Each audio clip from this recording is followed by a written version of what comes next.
I, 28M, and my girlfriend, Kat, 25F, have been together for a little over 2 years. Our relationship has been pretty awesome. She really lights up my life, and I adore her. Yesterday, I was helping Kat move to her new house. Everything was normal until the bottom of the box that I was carrying up to her room fell through, and it all ended up on the floor. Everything that was in the box was okay except for the small wooden/wicker box that split a little bit around the hinges for the lid. Because of the way the little box split, a photo had slid out. I opened the lid so that I could put the photo back in. I wasn't trying to snoop at all, but I decided to look at some of the photos. It was a lot of family, pets, and friends from different places and life stages. Then, I came across a few photos of Kat in a hospital bed holding 2 newborn babies, followed by more pictures of the babies. I kind of froze, and my stomach twisted. Kat walked into the room and saw me sitting on the floor with the baby pictures, and she looked horrified. We didn't say anything for a few moments, and then she sat on the floor in front of me and asked if I had any questions about what I had just found. I asked her if these were her babies, and she started crying while nodding yes. I felt myself getting angry, and I asked her why she would hide them from me. We've been together for over 2 years, and we were starting to plan our future. I told her that I didn't want to be a stepdad, and she had told me that she didn't want to have children. At this point, I was yelling, and she was just crying, not saying anything until she blurted out, "They're not alive anymore." I didn't have anything to say, and I couldn't stand to look at her, so I left. I decided to call my parents, and I told them everything that I wrote in this post. My dad said that I needed to talk to her and that I was rude and unempathetic in the way that I handled things, and my mom totally reamed me out for walking out on a good woman who has clearly gone through something traumatic enough that she never wanted to talk about it because I couldn't handle myself for 10 minutes to let her explain.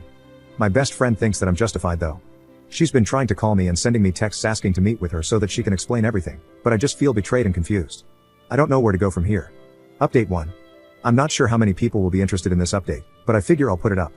On Monday night, shortly after having my rear handed to me by everybody in the comments and DMs, as well as my mom telling me that I'm not the son she raised, I decided to call Kat and ask her if we could talk about everything. She said yes, but that it's an in-person talk, so we made plans for me to go over to her place Tuesday evening. I couldn't focus on anything at work, so I cut my day short and went to her place earlier in the day. It was a difficult conversation. She told me about how she ended up in an abusive relationship when she was just under 18. She talked about how this man had so much control over her that she could hardly even breathe, and the vile things he would say and do to her. Eventually, he got her pregnant by force, and she wanted to terminate, but he basically locked her inside until she was too far along to do anything about it. The twins were born, and she knew that she needed to escape with both of them. She played happy family and did her best while she made arrangements and healed physically. Having twins gave her an excuse to have her mom come around to help with everything, including documenting and escaping. Everything was ready to go when the twins were 1 year old, and Kat was 20. He figured it out towards the end, and when he realized he wouldn't be able to stop her, he unalived the kids, tried unaliving her, and unalived himself. She told me about the guilt she felt in so many ways, from wanting to terminate them to begin with, to having kids with the wrong person, to not being able to get them out safely, and why she deserved to live when her babies didn't. She went through a ton of therapy and was eventually able to get to a good place and start living again, thriving honestly. She said that she didn't think she could love again, and she fell in love with me unexpectedly, so she never thought about how she would share this part of her past with a new partner. She found it easier and safer to just never bring it up but apologized for not telling me sooner. I told her that she has nothing to apologize for and that my initial reaction was unjustified. I should have stayed and talked to her. I shouldn't have raised my voice at her. Everything I did was wrong, and I am so sorry for not being a better partner and a better man. She's told me that she needs some time and space to figure out where she wants to go from here because she didn't like how I reacted to the news, and she sees me differently now. I messed up, and now I might lose the most incredible woman I've ever known.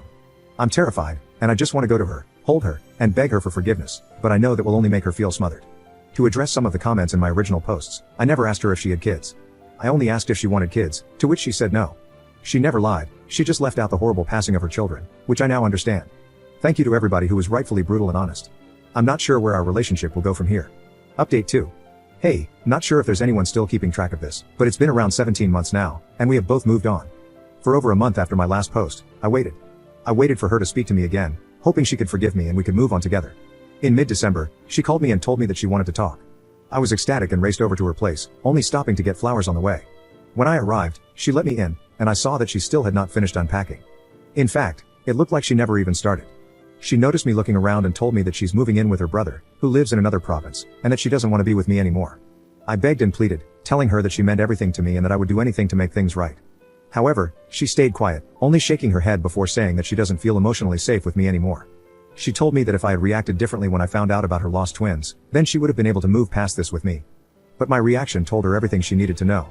You made my traumas about you and your backwards feelings and reacted explosively over something that has nothing to do with you. How could I ever trust you to work through anything difficult? Then she asked me to leave. I put the flowers on the counter and left.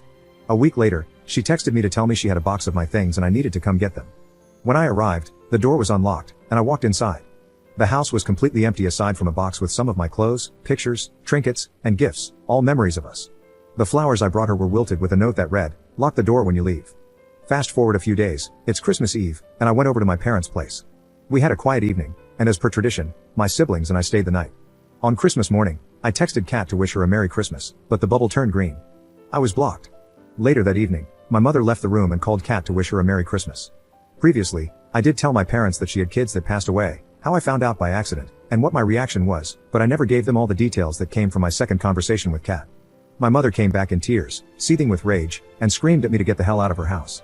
Kat told her everything, and in excruciating detail. I was effectively disowned by my family, with the exception of one brother. My life was falling apart faster than I could gather the pieces, and I slipped into a deep depression. For months, running on autopilot, I drank too much and used substances too much and let myself go. After a string of bad decisions, my brother who kept contact convinced me to go to therapy. It was hard, but it helped a lot, and I soon started picking myself back up. A couple of months ago, I was scrolling through social media and saw a post featuring Kat from a mutual friend of ours. They were on a group vacation, and Kat had a new boyfriend. I decided to send our mutual friend, Anna, a DM asking about Kat, and I was met with a surprisingly friendly response of mild and vague info. She's doing well and thriving in BC. We continued to chat for a few days before we decided to meet for coffee. We have been seeing each other since, and recently, we made things official. I love her more than life itself, and I plan on marrying her one day, but my heart still aches for how I hurt Kat. Edit. Anna does not know. The story Kat gave her was that she fell out of love with me, so she ended it, and I never corrected her. I assume it's because she doesn't want to tell people her story. As for being in love with Anna after only a few months, when you know, you know. I did love Kat, I loved her very much, but not how I love Anna.